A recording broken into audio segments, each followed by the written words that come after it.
masing-masing, yang saya ambil dari Kisah Para Rasul pasal yang ke-9 ayat yang pertama sampai ayat yang ke-18. Garis tebal di atas itu Saulus bertobat. Ayat yang ke-15 merupakan ayat yang saya mengambil satu tema untuk kita pada pagi hari ini. Tetapi firman Tuhan kepadanya, pergilah sebab orang ini adalah alat pilihan bagiku. Saya menarik tema di sini, saudaraku, adalah tuntutan Tuhan kepada orang-orang yang dipilih. Tuntutan Tuhan kepada orang-orang yang dipilih. Saudara yang kukasihi di dalam nama Tuhan Yesus, kita bersyukur kepada Tuhan bahwa kita di sini adalah orang-orang yang dipilih oleh Allah. Benar? Sama seperti apa yang dikatakan di dalam ayat yang ke-15, di mana Tuhan sendiri berfirman kepada Ananias, pergilah sebab orang ini adalah alat pilihan bagiku. Bukan Tuhan memilih saja Saulus, tetapi Tuhan juga adalah memilih kita. Di mana kalau kita baca dalam 1 Petrus, kita adalah bangsa yang terpilih, imamat yang rajani, bangsa yang kudus, umat kepunyaan Allah. Dahulu, saudara yang dikasihi Tuhan, kita mengimbas kembali tentang sejarah kehidupan Saulus. Saulus adalah seorang Yahudi. Saulus adalah dilahirkan di Tarsus di tanah Kilikia. Saulus mempunyai pendidikan, mempunyai pengetahuan tentang hukum-hukum Taurat. Saulus juga mempunyai kuasa sehingga dia berjumpa kepada majelis-majelis Yahudi di Damsyik pada waktu itu, meminta surat kepada mereka untuk membawa, dan siapa saja yang dia nampak pengikut-pengikut Kristus, baik laki-laki ataupun perempuan, dia membawakan Yerusalem untuk dibunuh. Tetapi apakah yang terjadi kepada Saulus, saudaraku? Oleh karena Tuhan yang kita sembah ini, dia sudah tahu rencana Saulus yang sangat jahat sekali. Pada waktu dalam perjalanan, maka Tuhan memberi pengajaran kepada dia. Tuhan menunjukkan kuasanya kepada dia, sehingga cahaya memancar di mana Paulus dan rekan-rekannya berada, sehingga mereka jatuh. Pada waktu mereka jatuh, baru Saulus ini bangun, dan pada waktu dia bangun, dia melihat dia tidak dapat melihat apa-apa oleh karena dia sudah buta. Itu adalah merupakan hal yang terjadi terhadap Saulus, saudaraku. Apabila saya membaca tentang sejarah kehidupan Saulus ini, sangat memberkati bagi saya. Kalau Tuhan memilih Saulus menjadi berkat, maka kita juga di tempat ini adalah Tuhan pilih kita untuk menjadi berkat. Ada amin, saudaraku? Jadi sekarang kita melihat apakah tuntutan Tuhan terhadap orang-orang yang dipilihnya. Yang pertama kita melihat di dalam ayat yang ke-15. Tetapi firman Tuhan kepadanya, pergilah sebab orang ini adalah alat pilihan bagiku untuk memberitakan namaku kepada bangsa-bangsa lain, serta raja-raja, bahkan kepada bangsa-bangsa Israel. Yang pertama, tuntutan Tuhan terhadap Paulus dan kita, saudaraku, adalah memberitakan nama Yesus kepada semua manusia. Ini adalah merupakan tuntutan Tuhan yang sebenarnya Dia pilih untuk kita. Sedangkan di dalam Alkitab mengatakan bahwa akulah roti, kata Yesus dalam Yohanes, akulah roti kehidupan. Jika seorang makan, maka ia akan mendapat kehidupan untuk selama-lamanya. Bukan hanya Yesus mengatakan akulah roti, tetapi Yesus juga mengatakan dalam Yohanes, akulah pintu. Barang siapa masuk melalui aku, dia akan hidup untuk selama-lamanya. Di dalam Yohanes juga Yesus mengatakan, akulah gembala yang baik. Gembala yang baik memberikan nyawanya kepada domba-dombanya. Yesus juga mengatakan, akulah gembala yang baik. Gembala yang baik mengenal domba-dombaku dan domba-dombaku mengenal aku. Seperti pastor, kita tahu kita adalah domba-dombanya. Kita tahu, kita kenal pastor, dia kenal juga kita, betul kan? Jadi Yesus juga mengatakan, akulah jalan dan kebenaran dan hidup. Akhirnya perkataan ini, barang siapa percaya kepadaku tidak akan binasa, melainkan beroleh hidup yang kekal. Ini adalah merupakan inti yang perlu kita sampaikan kepada bangsa-bangsa lain, suku-suku lain, agama-agama lain tentang nama Yesus. Kadang-kadang ada juga berpikiran seperti ini, pastor, saya masih muda, bagilah jalan yang orang tua, karena orang tua tidak lama lagi mereka akan pergi. Kadang-kadang ada juga yang mengatakan, pastor, saya sudah tua, susah saya mau jalan, bagilah ruang kepada pemuda-pemuda. Nah, ini terbalik sudah, tadi orang muda menyuruh orang tua, sekarang orang tua pula menyuruh orang muda yang melayani pekerjaan Tuhan. Ada juga yang beralasan, pastor, saya terlalu sibuk Pak ini, asuang kerja tuh, bagai susah sama kanu tinggal saya kerja. Ini juga merupakan halangan dan alasan-alasan yang tidak baik. Alasan-alasan seperti itu, saudaraku, kita jawabannya di dalam ayat yang ke-16. Di mana ayat 16 sendiri mengatakan, 16e mengatakan bahwa aku sendiri yang akan menunjukkan kepadanya. Artinya bukan sahaja Tuhan yang menunjukkan apa yang Paulus derita, tetapi Tuhan akan menunjukkan bagaimana caranya untuk menyampaikan berita itu kepada orang-orang pada waktu itu. Sebab itulah saudaraku, jangan kita khawatir, jangan kita susah hati, karena Allah yang kita sembah adalah Allah yang tetap menyertai kita. Ada amin saudara?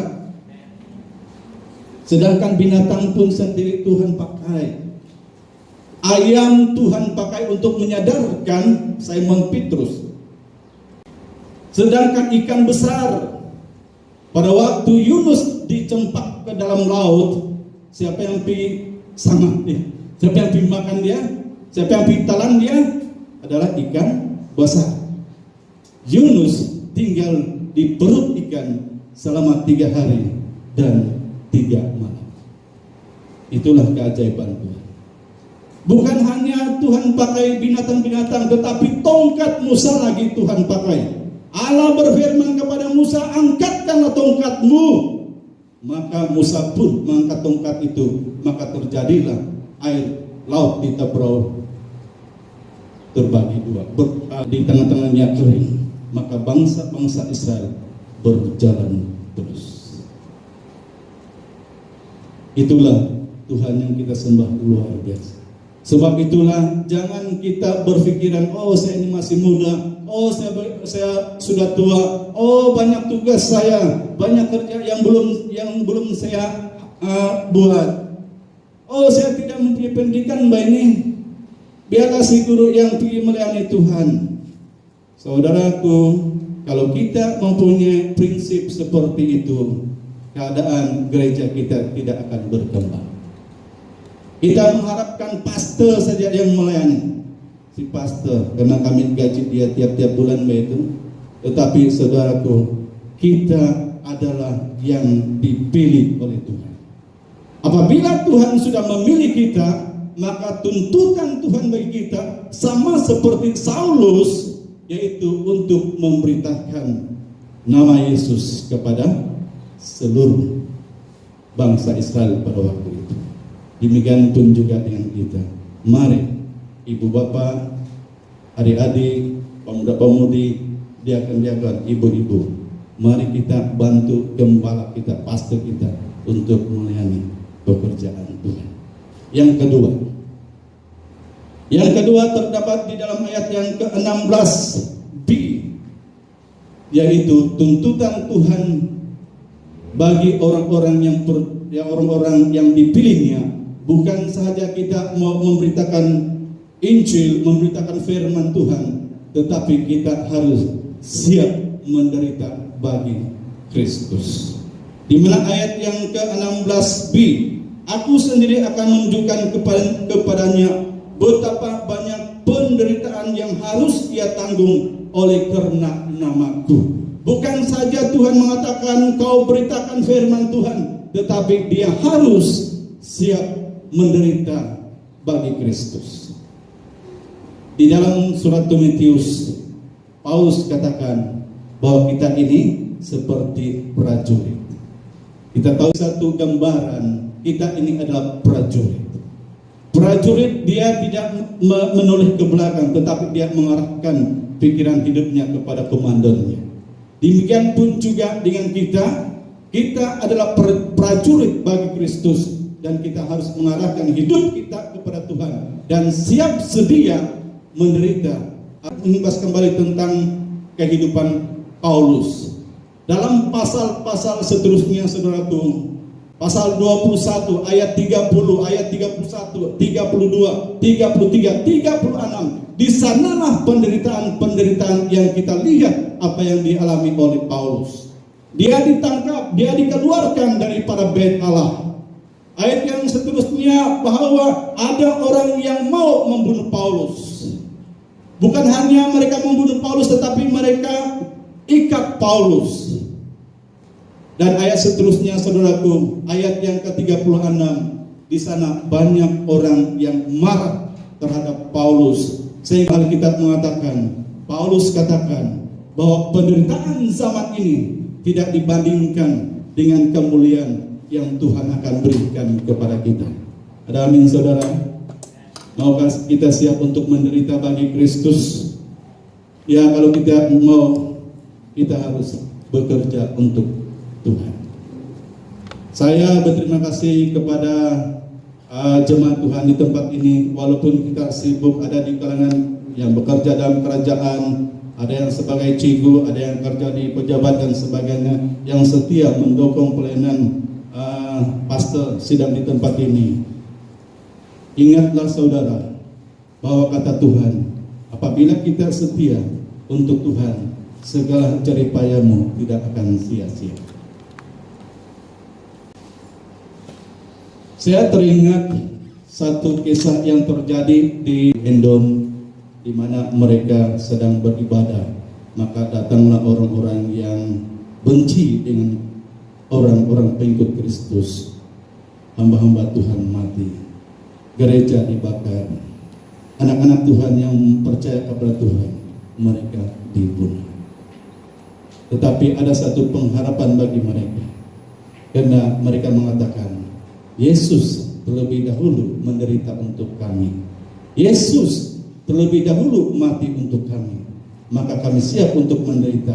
Maka kami siap untuk mati bersama-sama dengan Kristus. Tuntutan Tuhan yang ketiga merupakan yang terakhir kepada orang-orang yang dipilih. Bukan hanya memberitakan nama Yesus, bukan hanya siap untuk menderita bagi Kristus, tetapi kita harus memberi kesaksian tentang kuasa Tuhan. Mari kita melihat di dalam Kisah Para Rasul pasal 26 ayat yang ke-22 dan 23. Tuntutan Tuhan yang ketiga adalah kita perlu bersaksi tentang kuasa Tuhan. Di mana-manapun Paulus pergi, kalau kita lihat pasal-pasal seterusnya, Paulus bersaksi kepada saudara-saudaranya. Paulus bersaksi kepada Raja Agripa. Dia menceritakan pengalamannya, bagaimana Tuhan mengajar dia, bagaimana dia dahulu adalah orang yang jahat di pandangan Tuhan, tetapi pada waktu Tuhan memanggil dia, pada waktu Tuhan merubah hidupnya, sehingga dia adalah penginjil yang terkenal di dalam perjanjian baru. kesaksian daripada beberapa anak-anak daripada Endon. Dorang dahulu adalah orang-orang yang jauh di hadapan Tuhan. Saya sangat diberkati karena siapa yang mengubah hidup mereka oleh karena kuasa Tuhan. Mereka bersaksi, ada di tengah-tengah mereka sebagai pembunuh, ada di tengah-tengah mereka penjual dada dan sebagainya, ada di tengah-tengah mereka wanita-wanita, gadis-gadis pelacur dan bekerja di klub malam, ada juga perogol, ada juga pembunuh dan sebagainya.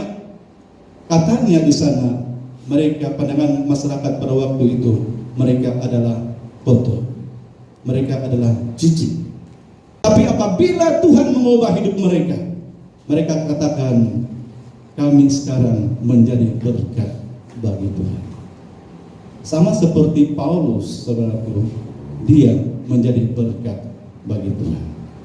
Saya tidak tahu di tempat ini kita mungkin pernah mengalami yang luar biasa Tuhan buat untuk kita. Dahulu kita jauh di hadapan Tuhan, tetapi apabila Tuhan mengubah hidup kita dengan luar biasa, marilah kita bersaksi tentang kuasa Tuhan. Bangsa kita, suku kita, tetapi kita perlu bersaksi kepada orang-orang lain supaya mereka tahu Tuhan yang kita sembah, Tuhan yang benar-benar yang berkuasa, yang mengubah hidup manusia menjadi orang yang terbaik bagi Tuhan kita Yesus Kristus. Nasihat Paulus kepada Timotius, jangan malu untuk bersaksi.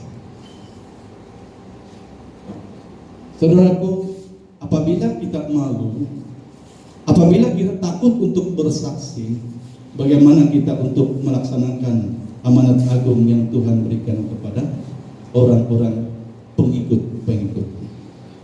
Itu saudara-saudaraku, kita perlu bersaksi tentang kuasa Tuhan. Dimanapun kita berada, ingat bahwa Tuhan itu tetap bersama-sama dengan kita.